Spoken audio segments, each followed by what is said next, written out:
मेरा नाम बेहुल है। ये कहानी तब की है जब मेरी उम्र 25 साल के आसपास थी। दरअसल मेरे पिताजी की मौत 2 साल पहले ही दिल का दौरा पड़ने से हो गई थी और अब मेरे घर में मैं, मेरी माँ और मेरी एक छोटी बहन थी।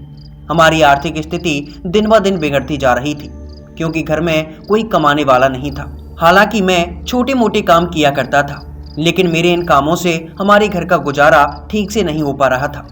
एक दिन की बात है, हमारे गांव के अंदर एक तांत्रिक आते हैं। वे हमारे गांव के बाहर एक पीपल के पेड़ के नीचे बैठा करते थे। शाम के समय वे गांव वालों की समस्याएं सुनते और उनका निवारण करते।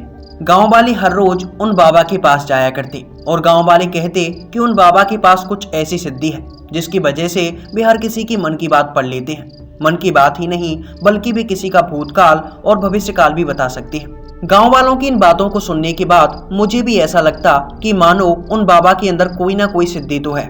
इसलिए मैं रात के समय जाकर उन बाबा पर नजर रखने लगा। पहली रात जब मैं उन बाबा को देख रहा था तो मुझे पता लगा कि वो बाबा रात में कोई साधना करते हैं। उन्होंने पीपल के पेड़ के पास ही अपनी धूनी जमा रखी थी और वहां पर वे कोई मंत्र तंत्र कर रहे थे।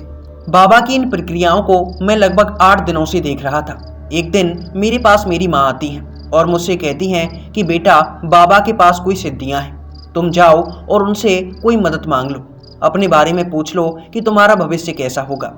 मैं माँ की बात सुनकर दिन में बाबा के पास गया और बाबा के पास पहुंचकर उनके चरणों में गिर गया। मैंने उनके चरण पकड़ते हुए कहा, बाबा, मैं बहुत गरीब हूँ, कृपया करके मेरी कुछ मदद करो बाबा।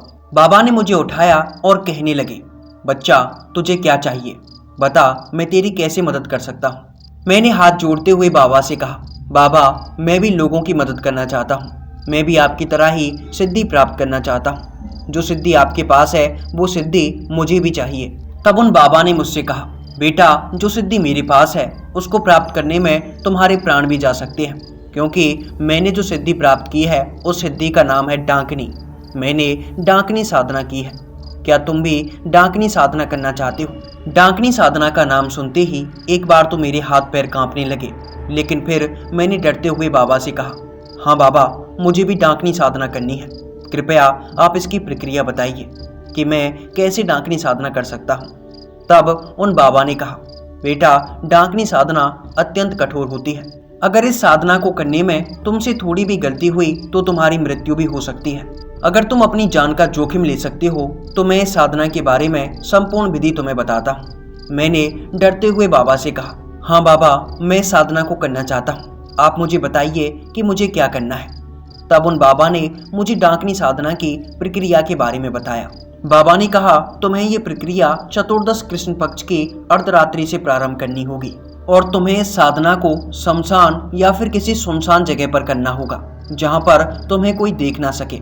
और सामग्री के लिए तुम्हें मांस, मदिरा, नरकपाल, कुमकुम, सरसों का तेल, नारियल, सूखे मेवे और लाल चंदन की माला, ये सब चाहिए।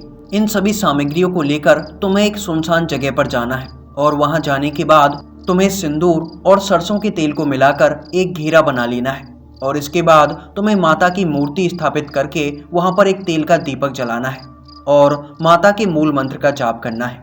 बाबा ने आगे बताया कि इसके बाद तुम्हें 108 बार माता के मूल मंत्र का जाप करना है।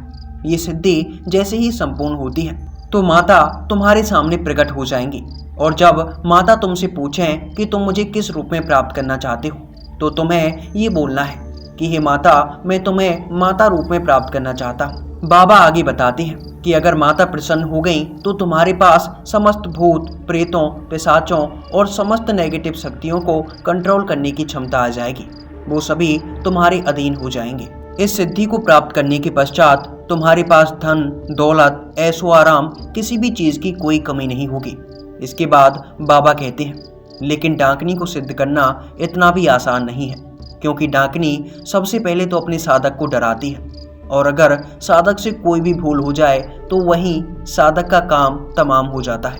दोस्तों, इसके पश्चात भी बाबा ने कुछ और चीजें बताई थी जिनके बारे में हम आपको इस वीडियो के अंदर नहीं बता सकते, क्योंकि कुछ लोग इसका गलत उपयोग भी कर सकते हैं। चलिए कहानी में आगे बढ़ते हैं। दोस्तों, इसके आगे बेहुल बताते हैं कि मैंने डांकनी की साधना की और जैसे तैसे करके मैंने डांकनी को सिद्ध कर लिया। जब डांकनी मेरे सामने आई तो उनका स्वरूप माता काली के समान था।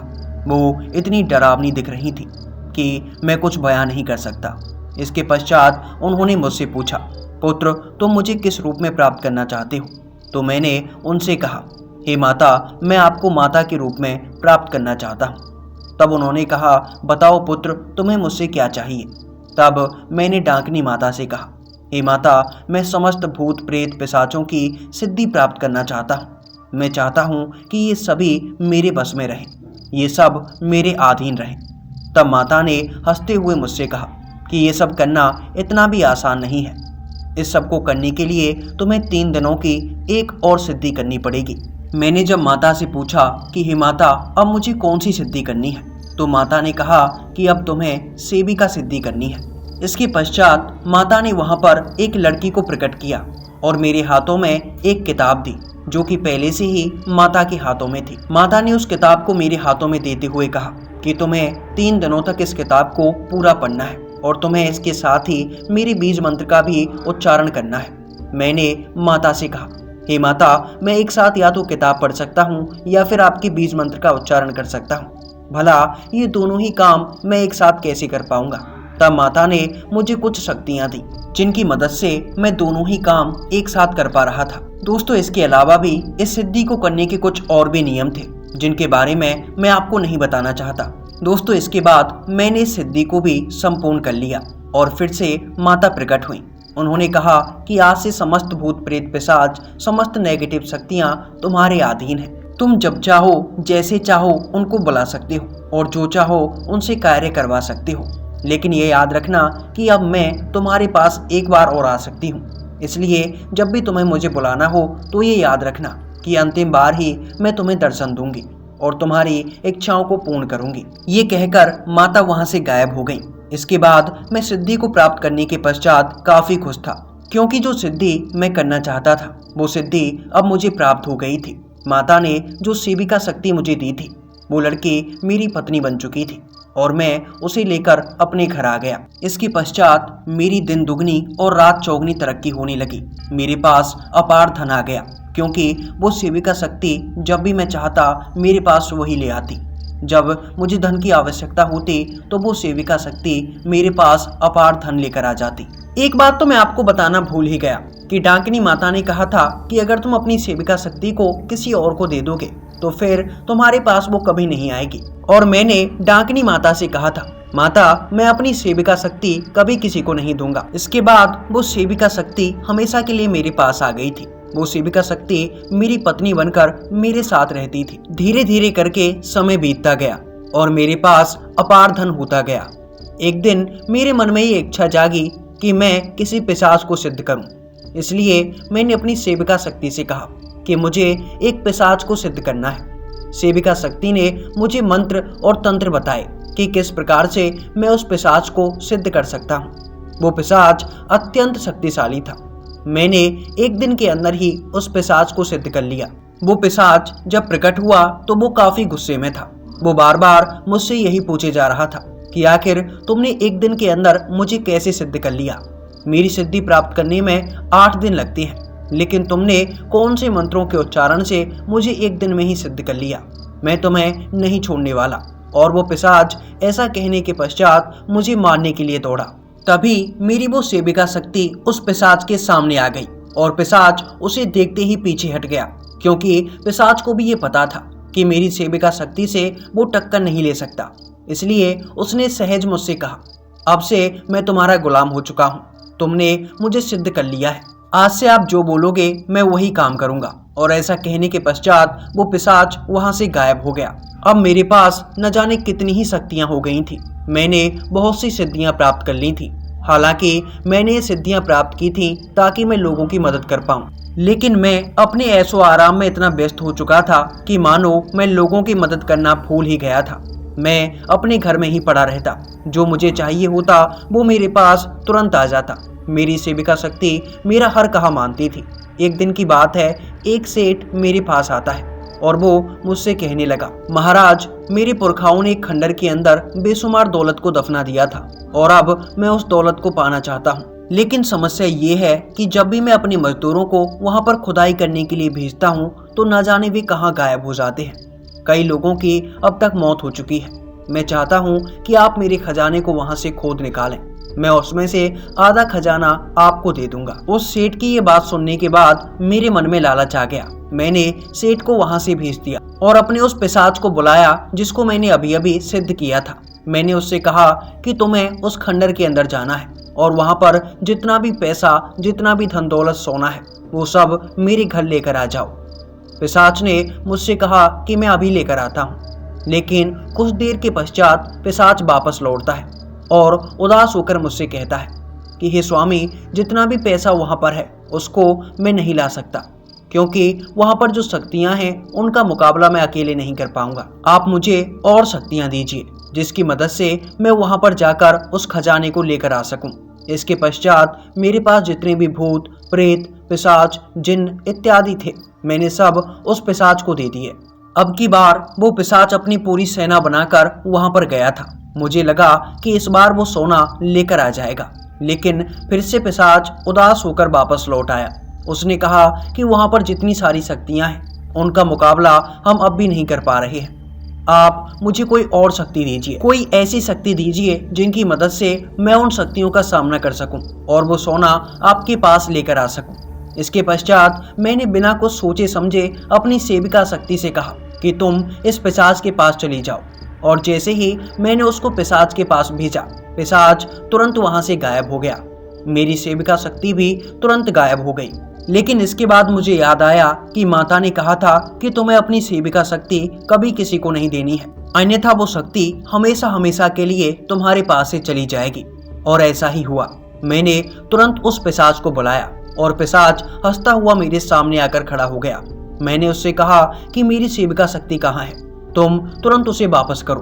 तब पिशाच हंसते हुए बोला, तुम्हारी सेविका शक्ति अब मेरी हो चुकी है। मैंने तुम्हारे उस सेठ को मार दिया है और अब तुम्हारी बारी है। ऐसा कहते हुए वो पिशाच मुझे मारने के लिए आगे बढ़ा। तभी मैंने बचने के लिए डाकनी माता को याद किया। डाकनी माता ने मुझसे कहा था कि मैं तुम्हारी जिंदगी में केवल एक बार ही तुम्हें दर्शन दे सकती हूँ, और इसका इस्तेमाल मैंने अब की बार कर लिया था।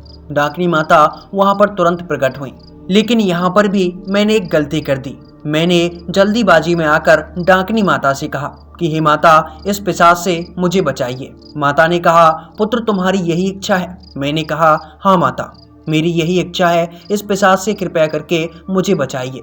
और माता ने उस पिशाच को वहीं पर भस्म कर दिया। इसके पश्चात मेरी जान में जान आई। मैंने माता से कहा, माता मेरी सेविका शक्ति कहाँ है? तब माता ने कहा कि वो तो उस पिशाच के पास चली गई। ये सुनते ही मैंने माता से कहा, माता मुझे मेरी सेविका शक्ति वापस चाहिए। तब माता ने हंसते हुए कहा, पुत्र अब मैं तुम्हें कुछ नहीं दे सकती, क्योंकि मैंने तुमसे पहले ही कहा था कि मैं एक बार तुम्हारे जीवन में और तुम्हें दर्शन दे सकती हूँ और तुम्हें केवल एक ही वरदान दे सकती हूँ, जो कि तुमने अभी अभी मुझसे मांग लिया। तुमने कहा कि इस पिशाच को भस्म कर दो और मैंने उस पिशाच को जला दिया। अब इसके अतिरिक्त मैं तुम्हें और कुछ नहीं दे सकती। अब मैं जा रही हूँ। इसके पश्चात डाकनी माता वहां से गायब हो गई और मेरे पास जो भी शक्तियां थीं, जो भी सिद्धियां थीं, वो सभी मुझसे छिन गईं। अब मैं एक साधारण इंसान हूँ, बिल्कुल आपकी तरह। लेकिन मैं आपको ये बताना चाहता हूँ कि मैं अब जीवित नहीं हूँ। ये मेरी कहानियाँ हैं जो कि आप सुन रहे हो। क्या आप जानना चाहते हो कि अब मैं कहाँ रहता हूँ? तो अब मैं आपके पास ही रहता हूँ। मैं आपके पास ही तो हूँ, आपके बिल्कुल पीछे। तो दोस्तों, आज की इस कहानी में बस इतना ही। आपको ये कहानी कैसी लगी नीचे कमेंट सेक्शन में ज़रूर बताना। अगर आपको ये वीडियो पसंद आया हो तो वीडियो को एक लाइक और चैनल को सब्सक्राइब जरूर करना, क्योंकि हमारे इस चैनल पर आपको हॉरर स्टोरी सुनने के लिए मिलती हैं हर रात 8 बजे। दोस्तों, अगर आपके पास भी कोई ऐसी कहानी है, कोई ऐसा हॉरर इंसिडेंट है जो कि आप मेरे साथ शेयर करना चाहते हैं, तो आपको स्क्रीन पर मेरी ईमेल आईडी, मेरी इंस्टा आईडी और मेरा व्हाट्सएप नंबर दिख रहा होगा। आप शेयर कर सकते हैं अपनी कहानी को मेरे साथ। मैं केपी चौधरी नरेट करूंगा आपकी कहानी को मेरी खुद की आवाज़ में। और हाँ दोस्तों, हमारी इन कहानियों का मकसद समाज में अंधविश्वास को बढ़ावा देना बिल्कुल भी नहीं है। आप हमारी इन कहानियों को मज़े के लिए सुनिए।